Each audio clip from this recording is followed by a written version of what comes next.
अस्सलामुअलैकुम everyone. Disc herniation पर हमारे पॉडकास्ट में खुश आमदीद, जहां हम स्पाइन की इस आम हालत के बारे में जानने के लिए दरकार हर चीज़ को दरियाफ्त करें जी।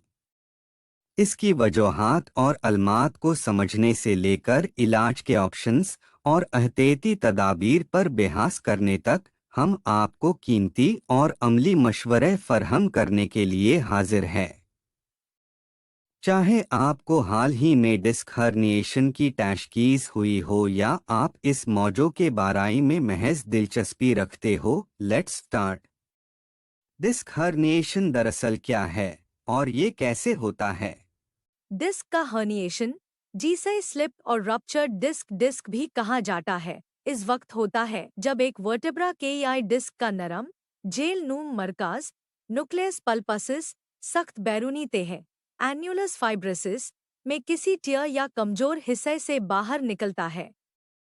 ये उम्र से मुतालिक डिजेनरेशन, बार बार दबाव, सडन ट्रॉमा या उठाने की घालत तकनीक जैसे अवामेल की वजह से हो सकता है, जिससे करीबी नर्व्स के कंप्रेशन और मुत्सरा नर्व पाथवे में दर्द, नंबनेस हो सकती है। डिस्क हर्निएशन की आम अलामात क्या है? डिस्क हर्निएशन की आम अलामात में हर्निएटेड डिस्क के एरिया में लोकलाइज्ड या फैलने वाला दर्द, नंबनेस, टिंगलिंग या कमजोरी शामिल है। ये अलामात अक्सर मुतासिरा असाब के रास्ताई पर जाहिर होती है, जो हर्निएशन के मकम के लिहाज से मुख्तलिफ हो सकती है। मेस्ट बारान अफराद को बाज हरकत या पोशंस जैसे बेंडिंग, लिफ्टिंग या लंबाई आरसे तक बैठने के साथ दर्द में इजाफा हो सकता है। क्या डिस्क हर्निएशन की मुख्तलिफ किस्में हैं? अगर ऐसा है तो वो क्या है?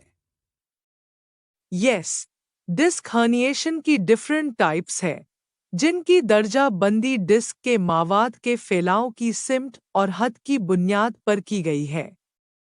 अहम टाइप्स में प्रोट्रूजन, इस किस्म में डिस्क का मावाद बाहर की तरफ उभारता है लेकिन डिस्क की बैरूनी तह में मौजूद रहता है। डॉट प्रोलैप्स, यहाँ डिस्क का मावाद डिस्क की आम हुदूद से एक्सटेंड होता है लेकिन इससे मुंसलिक रहता है। डॉट एक्सट्रूजन, इस किस्म में डिस्क का मावाद शामिल होता है जो डिस्क की बैरूनी तह से टूट जाता है लेकिन फिर भी अटैच्ड होता है। मेडिकल प्रोफेशनल्स डिस्क हर्निएशन की तशखीस कैसे करते हैं? डिस्क हर्निएशन की डायग्नोसिस आम तौर पर हेल्थ प्रोफेशनल मरीज की हिस्ट्री, फिजिकल एग्जाम और इमेजिंग स्टडीज के जरिए करते हैं। तशखीस के लिए इस्तेमाल होने वाला इमेजिंग टेस्ट्स में मैग्नेटिक रेजोनेंस, एमआरआई और सीटी स्कैन शामिल है, जो स्पाइन की स्ट्रक्चर को देख सकते ही है और किसी भी एब्नॉर्मैलिटीज को आइडेंटिफाई कर सकता है, जैसे कि हर्निएटेड डिस्क और नर्व कंप्रेशन। मेस्ट शखीसी टेस्ट जैसे ईएमजी या नर्व कंडक्शन स्टडीज का इस्तेमाल किया जा सकता है। क्या डिस्क हर्निएशन किसी को भी हो सकता है या कुछ खतराए वालाए अवामेल है? डिस्क हर्निएशन किसी में भी हो सकता है, लेकिन कुछ खतराए वालाए अवामेल इसकी नशोनुमा के इम्कनात को बरहा शतके है। उनमें स्पाइनल डिस्क की उम्र केवाए साथ डिजेनरेशन, ऑक्यूपेशंस और एक्टिविटीज जिनमें बार बार वेट उठाना, मोटापा, सेडेंट्री लाइफस्टाइल, स्मोकिंग और जेनेटिक्स शामिल है।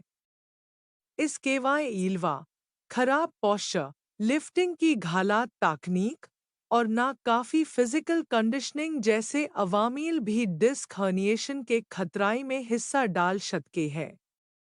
डिस्क हर्निएशन के इलाज के क्या ऑप्शंस दस्तयाब हैं? डिस्क हर्निएशन के इलाज के ऑप्शंस में आम तौर पर कंजर्वेटिव मेजर्स और बाद सूरतों में सर्जिकल इंटरवेंशन शामिल होती है। कंजर्वेटिव मेजर्स में आराम, physical therapy, non steroidal anti inflammatory, NSAID, muscle relaxants और दर्द और सूजश को मैनेज के लिए एपिड्यूरल स्टेरॉयड इंजेक्शंस शामिल हो सकते हैं। मेस्ट्या को मसल्स मजबूत बनाने और फ्लेक्सिबिलिटी को बेहतर बनाने पर तवाजा मारकूज करने वाली एक्सरसाइजेज अलमात को कम करती है। ऐसी सूरतों में जहां कंजर्वेटिव मेजर राहत फरहम करने में नाकाम रहते हैं या अगर शदीद न्यूरोलॉजिकल सिम्टम्स है, सर्जिकल ऑप्शंस जैसे डिसेक्टोमी, माइक्रोडिसेक्टोमी और स्पाइनल फ्यूजन पा गोआ किया जा सकता है ताकि हर्निएटेड डिस्क मावाद को रिमूव जाए या रीढ़ की हड्डी को मुस्तहकम किया जा सके। क्या लाइफस्टाइल में कोई तब्दीलियां हैं या डिस्क हर्निएशन के खतरे को कम करने के लिए एहतियाती तदाबीर इख्तियार की जा सकती है?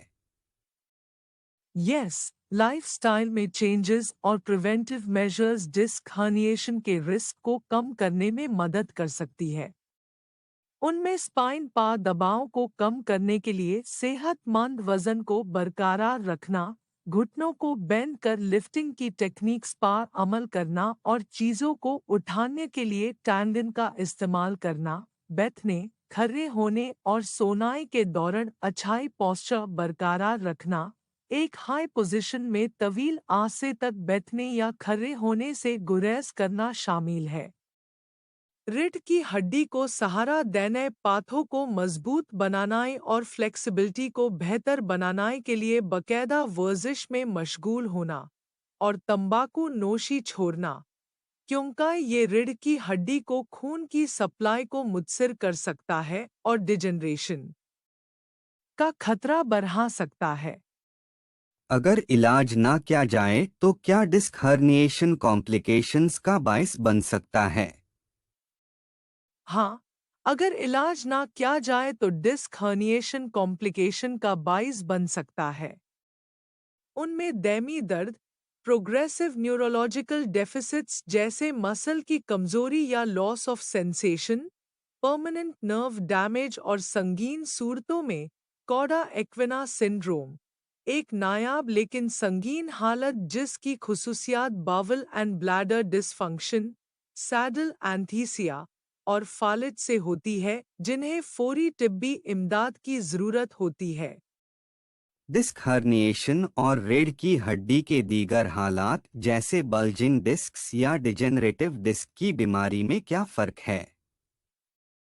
डिस्क हर्निएशन में स्पाइन के नरम अंदरूनी मावाद का बाहरी तह में टियर या कमजोर हिस्से के जरिए फैलना शामिल है, जो मुमकिना तौर पर करीबी नर्व कंप्रेशन का बाइस बांटता है।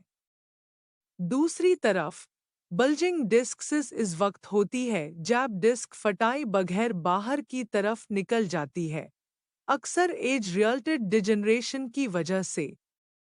डेगनरेटिव डिस्क की बीमारी से मोवाद वक्त के साथ स्पाइनल डिस्क का बतदरीज बिगड़ता है, जिसकी वजह से डिस्क की ऊंचाई और फंक्शन में कमी वाक़ई होती है, जो डिस्क हर्निएशन या स्पाइनल स्टेनोसिस जैसे हालात में हिस्सा डाल सकती है।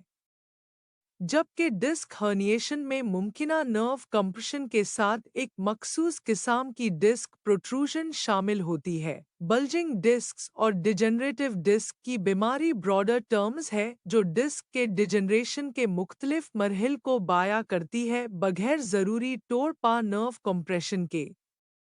क्या ऐसी कोई एक्सरसाइजेज या फिजिकल थेरेपी की तकनीक है जो डिस्क हर्निएशन को मैनेज करने में मदद कर सकती है?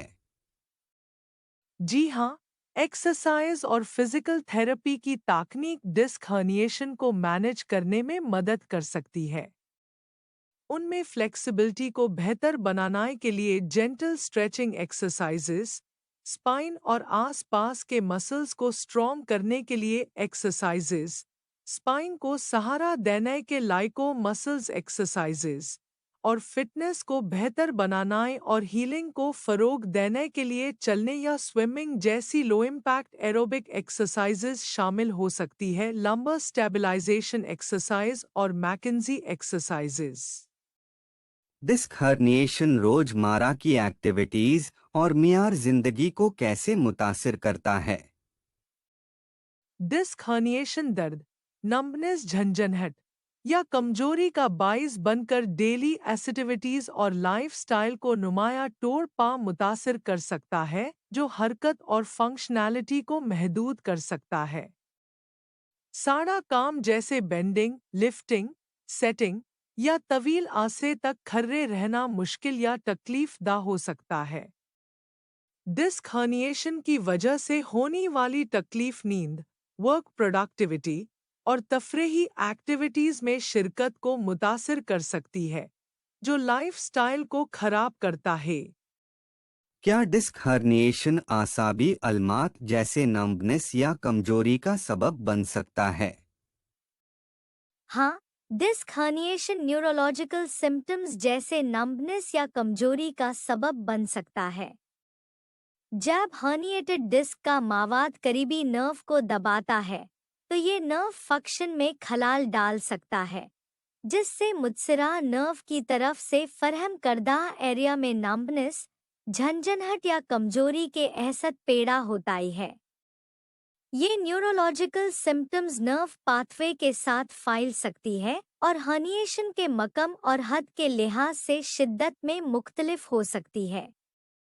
क्या कोई अल्टरनेटिव या कॉम्प्लीमेंट्री थेरेपीज है जो डिस्क हर्निएशन से रिलीफ फरहम कर सकते हैं? हाँ, कई अल्टरनेटिव और कॉम्प्लीमेंट्री थेरेपीज डिस्क हर्निएशन के लिए राहत फरहम कर सकते हैं।